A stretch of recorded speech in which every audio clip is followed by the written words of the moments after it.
Yeah, my favorite is Tennessee Volunteers, and I love it more and more. Rocky Top. It's not a question of am I going to bet it? It's a question of how much am I going to bet it, and is it going to be on the team total over, or is it going to be on this 10.5 number where I would love to snag a 10? And listen, Florida has absolutely dominated this series, embarrassed Josh Heupel last year with Emory Jones, not even with Anthony Richardson, with Emory Jones last year.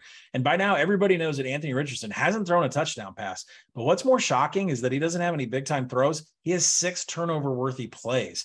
He has not been a very good quarterback whatsoever. And yeah, Florida can establish a run, but that's not going to work against Tennessee. Tennessee's run defense is pretty good. Tennessee's run defense is really good. And what happens when Hendon Hooker is running that offense at a lightning pace here? They're 6th in seconds per play in the nation, 20th in success rate, 7th in finishing drives is a real problem for Florida because everything past the 40 turns into a touchdown for Josh Heupel. And I think the one big key takeaway is Florida's game against South Florida last week. The Bulls were 73% post-game win expectancy.